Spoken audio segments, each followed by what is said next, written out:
when you heal yourself, you're actually healing your generation, the next generation, but also healing your ancestors, meaning you're doing for yourself what your ancestors couldn't do for them. Welcome back to the You Need a Counselor podcast. This is a show presented by Heart and Solutions Counseling Agency. We release new episodes every Sunday at 5 p.m. Central and encourage you to batch up that laundry, put away the dishes, plan for the week ahead, or do any other task that might seem daunting while you give our show a listen. You might just be encouraged to call your therapist, connect with this week's guest, or seek out those services you've been considering for a while but haven't made the commitment to yet. If you are in the state of Iowa and are in need of mental or behavioral health counseling, give us a call at 1-800-531-4236. Enjoy the show. Hello, welcome back to You Need a Counselor podcast. My name is Dr. Julie Johnson. I'm the president and founder here at Heart and Solutions. Welcome. And I'm Chrissa Hunt. I am one of the vice presidents at Heart and Solutions. And this is our podcast, You Need a Counselor. So we are a podcast designed for people curious about counseling, but have barriers keeping them from experiencing the benefits of counseling. Our mission is to share stories about counseling, good, bad, and indifferent, and spread the message that everyone can benefit from mental health and behavioral health counseling services. So today we have a return guest that I'm very excited about because I feel like the last time she was on, we didn't get a chance to talk about so many things that I knew we could have continued to talk about. So I'm very, very glad to have her back here today. We have Dr. Gloria Lee with us today. She has been in this field for 24 years, working on helping individuals, families, couples to help build and restore those healthy relationships, not only their individual mental health, but the mental health of their family and the mental health in that relationship. Dr. Lee has a book out that is a bestseller on Amazon. She's also a public speaker. She's a psychologist, and she is a clinical director at Brentwood Counseling Centre. So we are very, very excited to have her back here today. Last time we talked about attachment styles. We talked about how the attachment styles or the patterns that we develop when we're children are sometimes like seeing everybody in your family riding a bicycle backwards and thinking, that's how I ride a bicycle. That's how I relate with other people. And then partnering with somebody in our romantic relationships and going, wait, I'm riding it this way. What are you doing? Why are you riding a bicycle with the handlebars in the front? And the challenges that can create in our romantic relationships. And so we're very excited today to continue talking about attachment styles, how they form, how they impact our relationships with our children as adults, how they impact our adult relationships with our parents, as well as learning about family systems today. So welcome back, Dr. Lee. Thank you so much for being here. It's an honor to be here. Thank you for having me here again. Wonderful. So tell us a little bit, can you remind us, what does an attachment style mean? Okay, attachment style is what that means is we all have a way of relating to other people. It's developed in childhood. Attachment theory says that it's developed actually very, very early on in our first few years of life with our caregivers, where how they attach to us is how we learn to attach with everyone else in the world. So if there's 4 main styles, just to kind of review a little bit for listeners who's new to this. The first one is secure attachment. It just means that your caregiver was attuned to your emotional needs. So they attended to it, attuned to it, and you were in sync with your parents. So you felt safe and secure, you're connected to them. And in the world now, how you do relationships, you feel like you could trust other people. So that's the secure type. And then the other 3 are the insecure type. The next one, the first insecure type, is anxious attachment.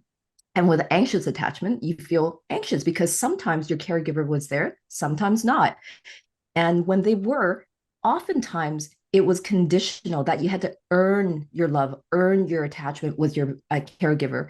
And so you've learned to kind of hustle in life, learned that, am I doing well enough? Am I good enough? Am I lovable?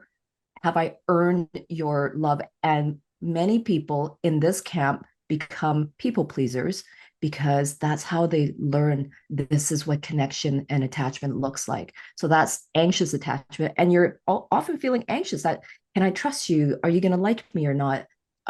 What are you thinking? So there's a lot of anxiety going on, as you can see. And the next insecure one is avoidant attachment. And with that one, you feel, it's usually a caregiver that took care of your basic needs, perhaps your food, clothing, shelter, that type of thing, but were emotionally absent or neglectful in some ways or in a lot of ways. So these may be children who grew up kind of as latchkey kids where they took care of themselves. They had maybe a grandparent or someone taking care of them or taking care of themselves, like no one else there. And even when the parents were there, they may not have been mindful attending to the kids. As long as they're safe and healthy, they're okay. So that's one way of becoming distant and detached and avoidant. Another way is if you had a parent that was very much smothering and needy, or maybe had a mental health issue where you became the caregiver and it was just too much for you. So now to have distance and safety, you've learned to push people away when they're too much or too needy. And so that you've distanced yourself and avoid attachment when it feels too much. And the last one is the disorganized attachment. Now, the other two, insecure type, anxious and avoidant, are considered organized types of attachment styles. The last one, called disorganized, is almost like an amplified version of avoidant and anxious together, because you have a caregiver oftentimes who were abusive. So you didn't know what to expect. The person who's supposed to give you safety and security were also the people who were the scariest and that you feared the most. So you have this almost love-hate relationship that you don't know how to be in the world. Sometimes you crave closeness and connection, yet when you get it, it's just too scary because you don't know what to expect. So you pull away. And so there's this dance almost, and it's quite extreme sometimes. So therefore, the disorganization, because it's chaotic inside. So those are kind of the 4 different types of attachment styles. And the way I just said it, it's sort of in the order of how much connection or closeness that you have. So the most secure one is secure attachment. Then the next one is anxious attachment, where you still want connection, but you want it in a way that's earned. And then the next one is avoidant, because you're like, okay, when it's too much, then I stay away. Whereas disorganized is, I kind of don't want it at all. Oftentimes I'll push you away, but I also want you to get close. So it's like this all the time. Okay. Hopefully that makes a bit of sense. Yeah, absolutely. Do you think it's common in families with multiple children to have the same attachment styles, or is it different for each sibling? Yeah, oftentimes it could be different. And, there's so many factors that go into it. One, your temperament, characteristics, individual personalities, but also other influences in your life. For example, if you had, let's say, a really wonderful coach or teacher that really kept you secure, then you may have a different experience than your sibling that didn't have that. Now, sometimes birth order also makes a difference, where you have certain, especially from my culture, assume responsibilities when you're the older child. So you may have a more anxious attachment, whereas the younger ones, they kind of get away with things, or they're being taken care of by the older ones. So they may feel secure that, oh, I have a caregiver taking care of me, or they may be avoidant because they were left alone all the time. So there are other factors that play into this. I would say also parents sometimes, or caregivers, they may have favorites, or they have different relationships with each child. So that factors into it too. And I often, when I meet with families, I'll say that you may have had the same family, but you had very different childhoods. Yeah, that is interesting, all the different the different factors, because a younger child could form a secure attachment style because their older sibling was a secure attachment person that they could build that around. It almost feels like making molds of different things. So when, as a parent now, my attachment style, I'm putting out like a plug right into the wall. I'm putting out a certain attachment style. As my child develops, her attachment style is developing kind of around that mold. And then when she goes out in the world, she's going to need to find somebody who fits with that, or she's going to need to grow her attachment styles, grow her secure attachments in order to change it.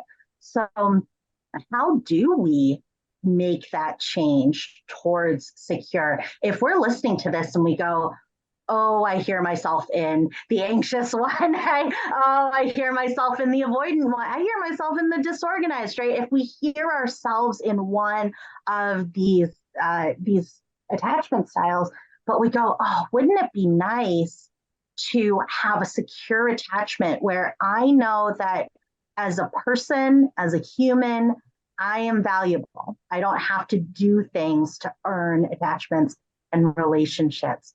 How do we do that if we recognize that we might have an insecure attachment style? Yeah, that's an excellent question. I would say, first of all, you have to recognize your own patterns, that it usually shows up in adulthood when you enter into friendships and relationships. So you would subconsciously replicate the similar style. You'd be attracted to that kind of person. So let's say if I had a more of an anxious style, I might be oftentimes attracted to someone with an avoidance style, because I have to chase after you and I don't know how you feel about me. And oftentimes that mimics the parental relationship where I need to please you, make sure you're okay. I have to earn my love with and trust and attachment with you. And so look at your attachment style with friends and other people, and you'll know which attachment style you have. Okay, that's very, very telling. And once you understand and you see this definite pattern, then you can ask yourself, okay, well, first of all, it's very, very doable. We all have this innate tendency towards secure attachment. This is just built into all of us. We all long for secure attachment. And so we will always try to gravitate towards that. And this is why when we have anxious attachment, we're doing all we can to attach to this person, giving up our sense of self.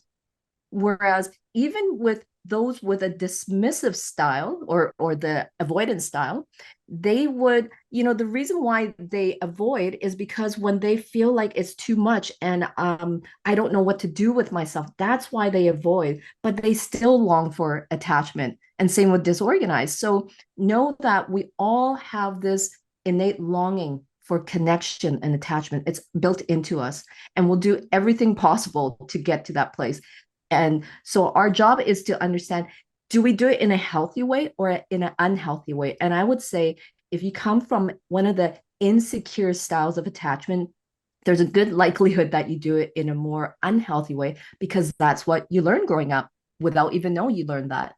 And so how do you get back to secure attachment? I mean, number one, understanding your pattern and where you sit. And sometimes we have a combination of the different styles. And secondly, okay, so there's a few things. I often say, and I'll use myself as a reference, reparent yourself, meaning have that internal compass of how to build secure attachment within yourself.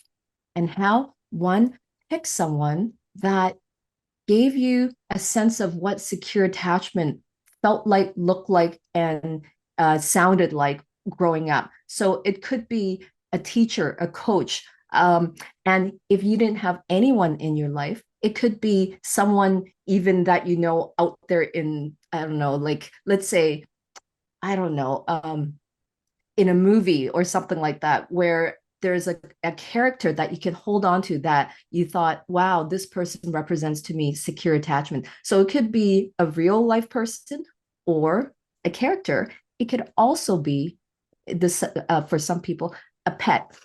Okay.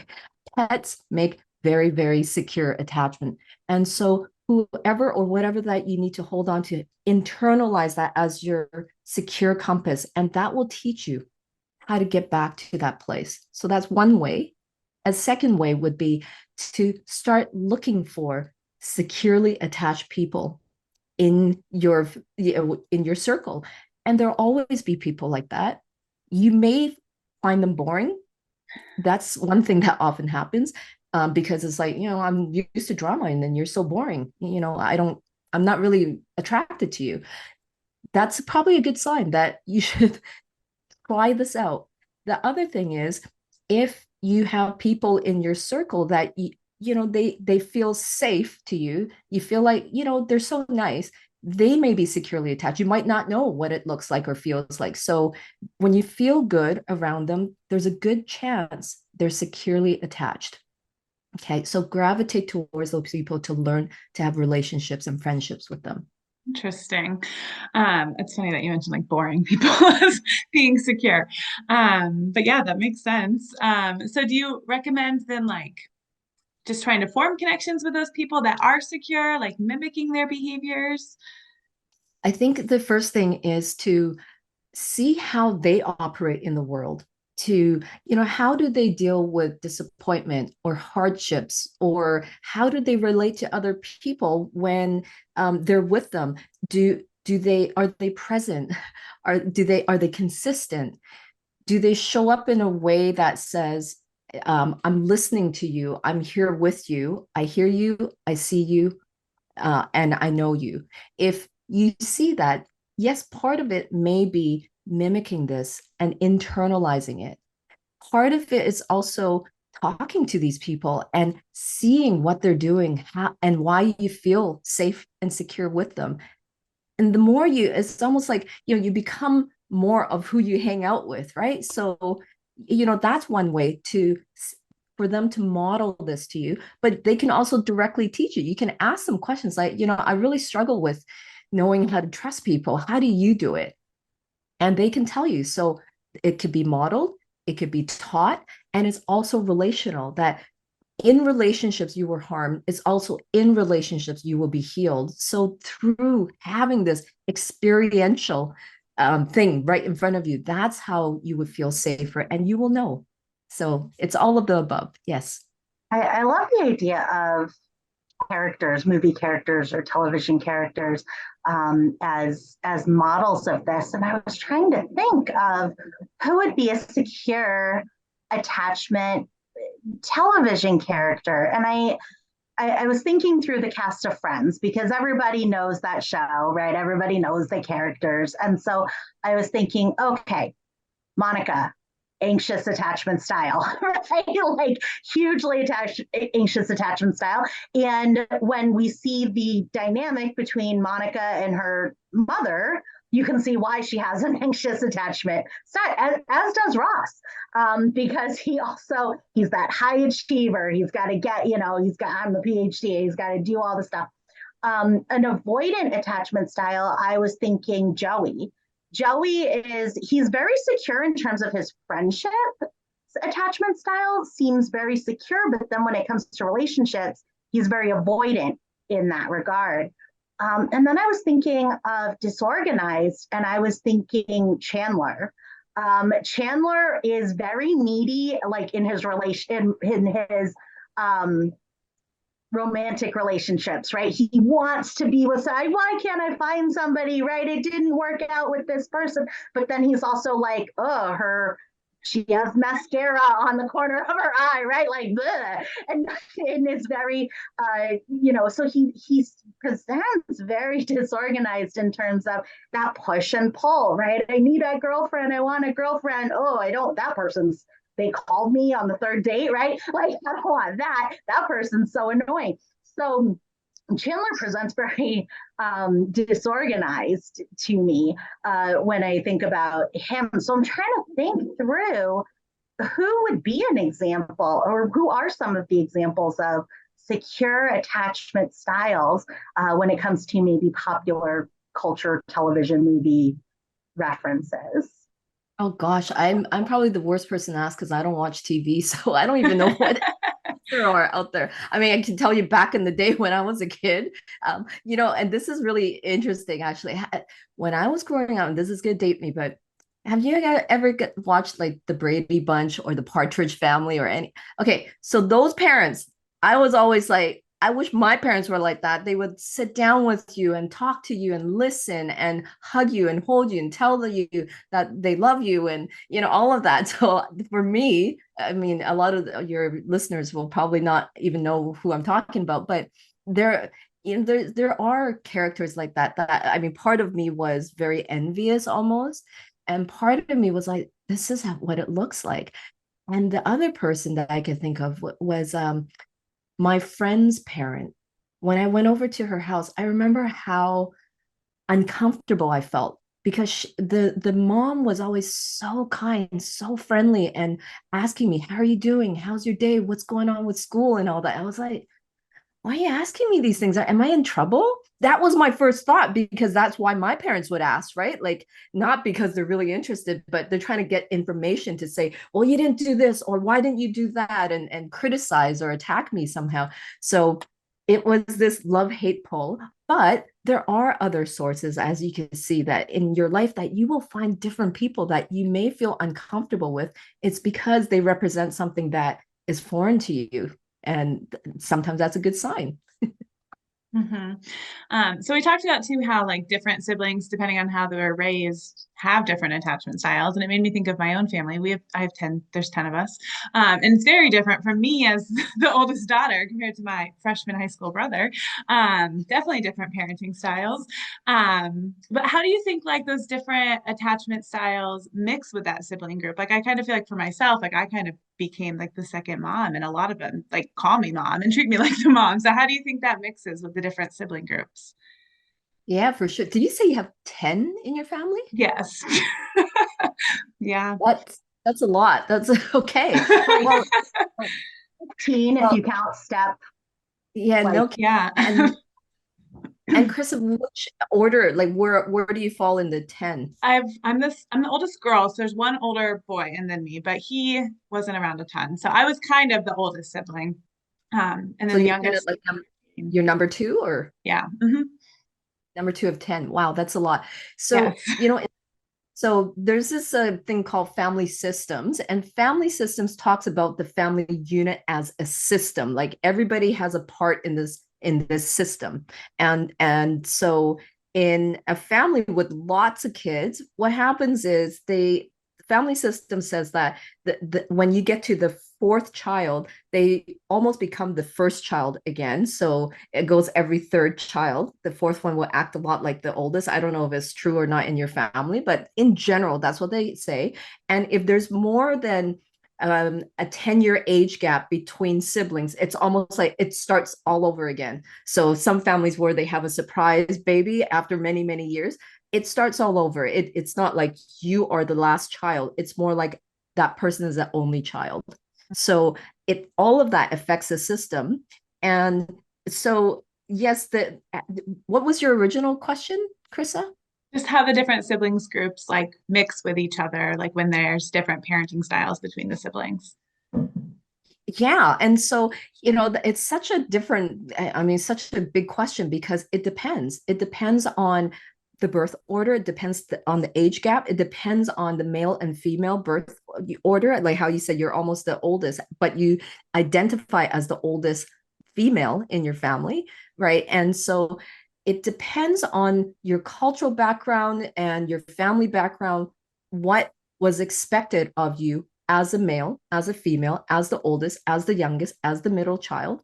And typically, I would say, just very, very much in general, the oldest set of siblings in a bigger family, so yourself and your brother, let's say, you would be considered almost like the pseudo parents in some ways, very responsible, reliable, sometimes controlling, and need things your way because you were always put in control of your younger siblings, right? And so there's pros and cons to that. And then younger siblings are usually kind of the ones that don't have to do anything, are always taken care of. So as adults, oftentimes they would rely on other people to do things for them or to decide things for them, because everything was decided for them growing up.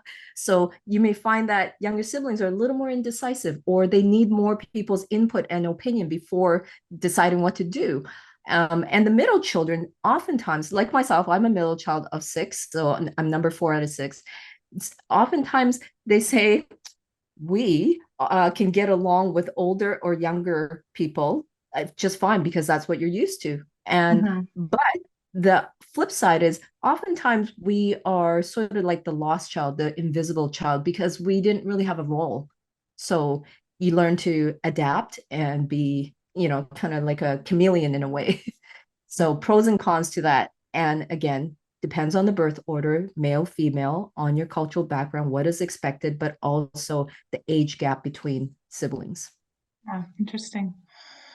Absolutely. And then it also, the other, I think what you talked about before with those external role models and those external support people, and how important those are, when we're in sports and we're in, art classes and things like that, and having those secure attachment role models other places.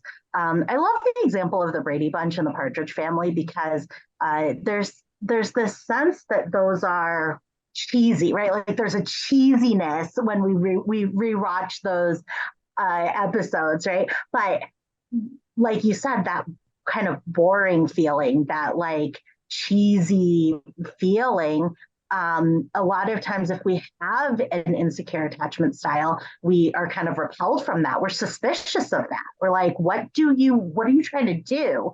Right. And so knowing that like, okay, I'm going to have that reaction when I see a secure attachment style person, and I'm going to naturally be suspicious of them, or I'm going to naturally be repelled by that as boring or as a cheesy person. But being able to, turn that around and decide, like, no, I'm going to lean into that when I see that and I feel that instinct feeling, but I'm going to give them a chance. I'm going to lean into that because I want those secure attachments, is really helpful personal insight to be able to do. And I would add hard to do, because those are the people that you typically dismiss or avoid altogether. And that's why it's so common for someone with an anxious style to partner up with someone with an avoidant style or with a disorganized style. And oftentimes disorganized will partner up with someone who's disorganized. And there are, we do see that some securely attached folks will partner with someone with an either avoidant or an anxious style. It's less common, but it does happen. And if you're lucky enough that you have a partner who is secure, it's easier to get to secure attachment that way. But if, let's say, for myself, I have sort of like a more anxious avoidance style, but more on the avoidant. And then my husband is also the same. So, it's not like we're doomed because, like, okay, we're both like that.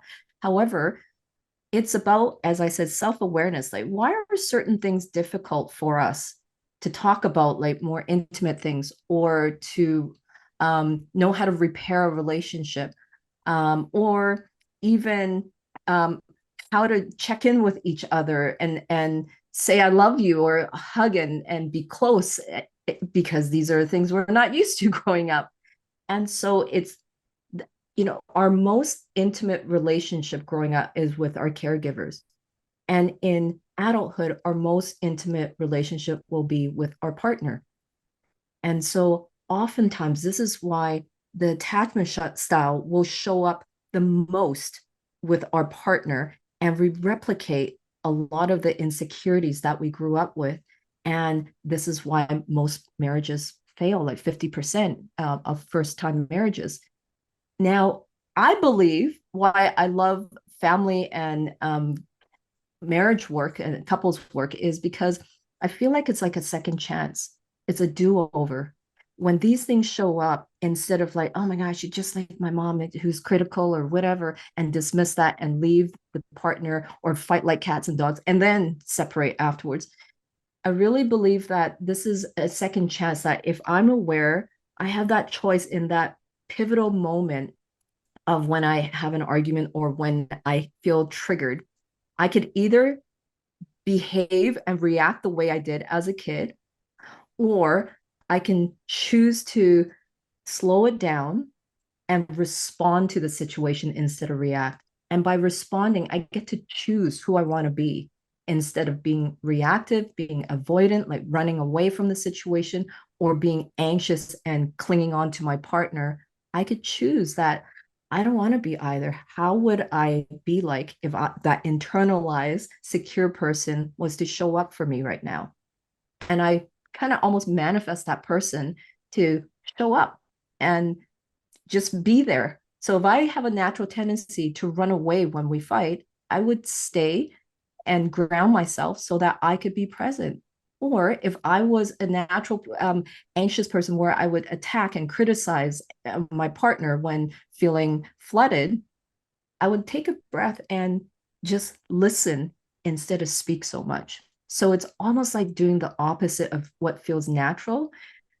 But that's the redo right there. If we're able to take advantage of that, that's the couple breakthrough, where that corrective experience in the moment will change the course of how you do attachment for the rest of your life. And if you keep practicing and taking advantage of those key moments, you're going to find yourself in a very different place in a few years' time.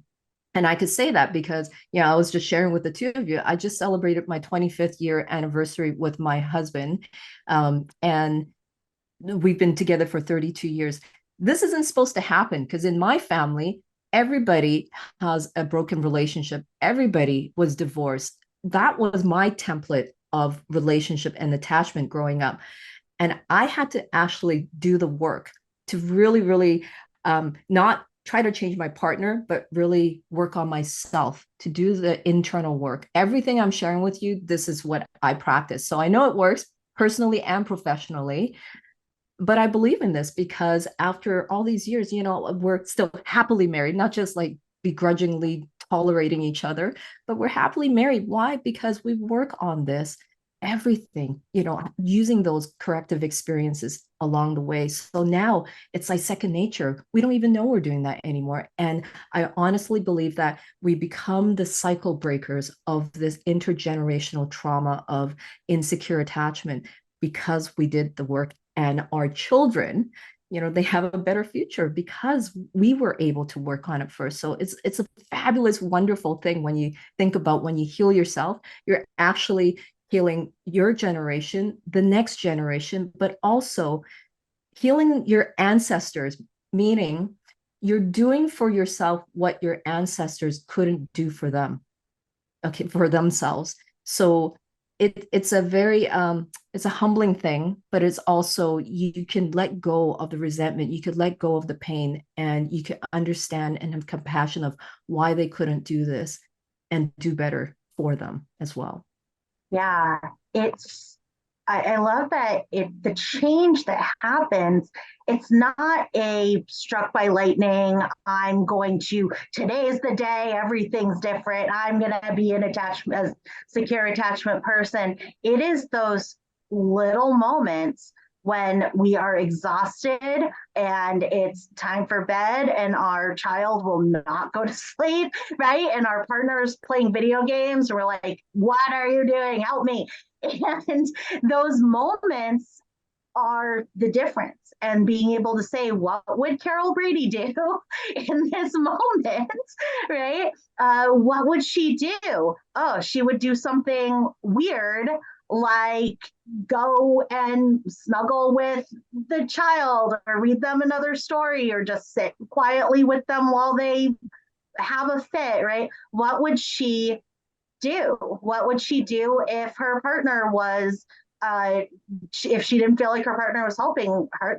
There's an episode on that, right? Like she would talk to them. And so being able to have that reference, notice it, but it's those small moments, it's those second by second choices that we make really, really quickly, and noticing that those are choices. We do have power in those moments.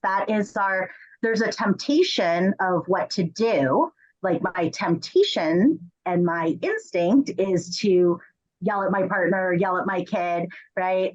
Or do the opposite, isolate, go into another room and be like, that's their problem, and avoid them. They say, that's my instinct. My instinct right now is to get in the car and go stay at a hotel for the night, right? Or go to my friend's house and pretend this isn't happening. And saying, but I have a choice in this. And what would Carol Brady do? And do that thing, even though it's uncomfortable. Your family's going to look at you like you're crazy, right? Your family's going to be like, what are you doing? Right? Because they're not used to that. And their attachment styles and their responses have been programmed based on what we have done. So when we make those changes, there is that difficult time of transition if they don't understand what's happening. So what do we do?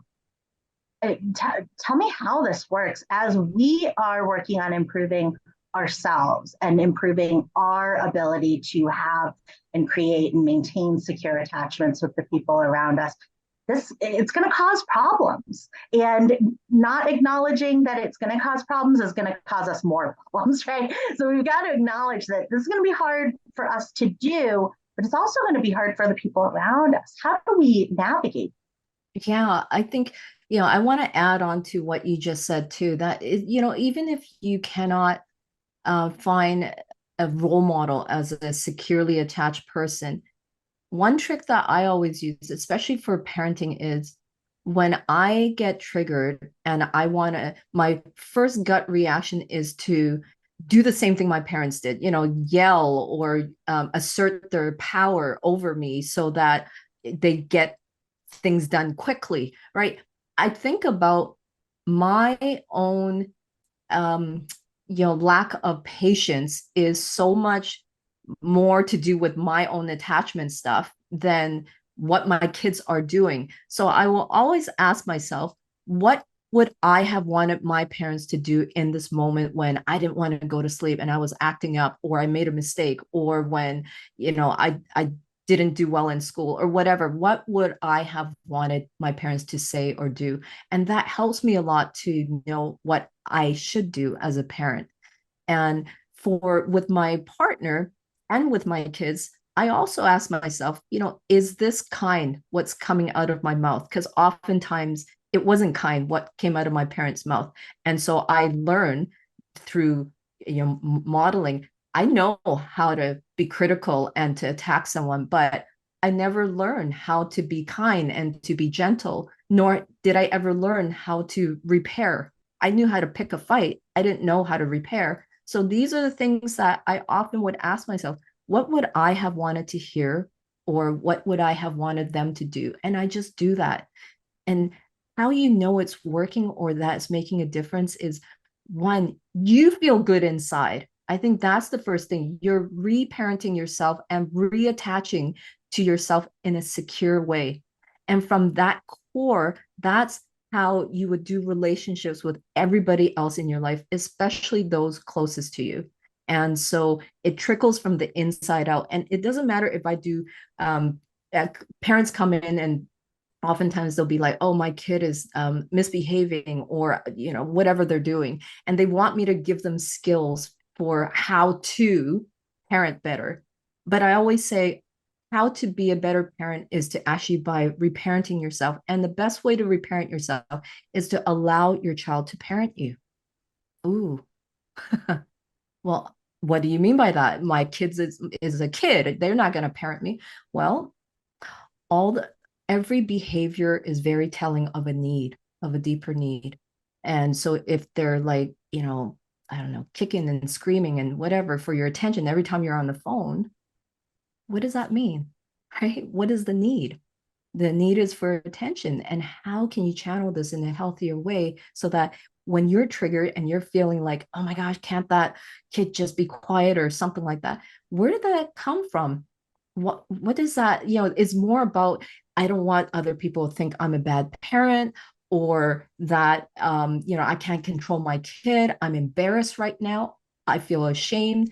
That has more to do with me than what's happening with my child. And oftentimes we just want to quiet them down as quickly as possible by, yelling at them, or, worse sometimes.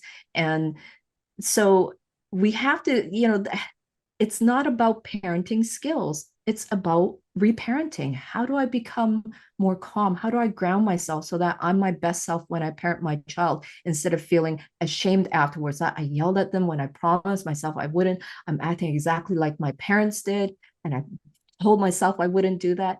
There's a lot of self-hatred then, and a lot of self-loathing. We don't want to get to that place. So really allow your children to reparent you.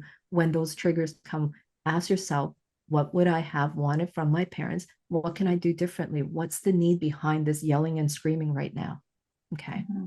Well, if you could give a suggestion to somebody on the fence about either starting family counseling or couples counseling, or even just counseling individually, what would that suggestion be? Okay. If you're avoidant, most avoidant people feel like they don't need counseling. Okay. If that's you, you need it if that's what you feel, because the people around you really want you to, even though you don't feel like you want to. Okay. So do it for the people that you love.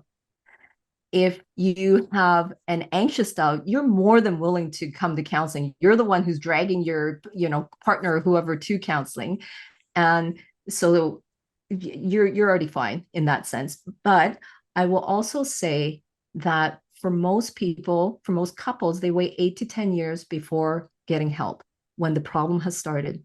For individuals, if you're suffering from, let's say, anxiety, depression, whatever it might be, it takes on average 20 years before you seek help. Oftentimes, all of this starts in childhood. We don't recognize it because no one has told us that these things are happening to us. And in adulthood, we go on, we try to operate and function out of that place of brokenness and trauma and insecure attachment. It's not until it gets really, really bad, either in a relationship or, personally, because I'm going through mental health challenges or whatever other challenges, that's when people are like, okay, I guess I need counseling now. Don't wait. Don't be one of those people that wait 15, 20 years. But if if something kind of clicked for you today, listening to this, and it resonated with you, be proactive. It's much easier to be proactive and get help now than to wait till, crap hits the fan and then it's like, oh shoot, now I have to do it. Right. So that's what I would say.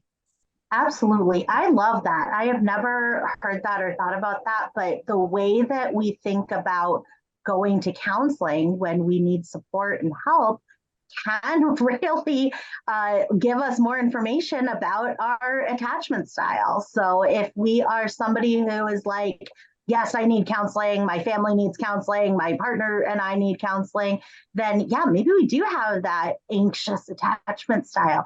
If we're like, nope, I don't need anybody, I don't need a counselor, right? What are they going to tell me? What are they going to do for me? We might have that avoidant attachment style, and we really need it if that's the case. And then if we are a person who goes to counseling, kind of in a panic, goes to counseling, and then is like, that counselor doesn't know what they're talking about, right? Or is like, we just stop showing up, right? Or we just stop going. And then we're like, oh, I need a counselor. And we go to another one. And then we go, oh, I don't, that one, no.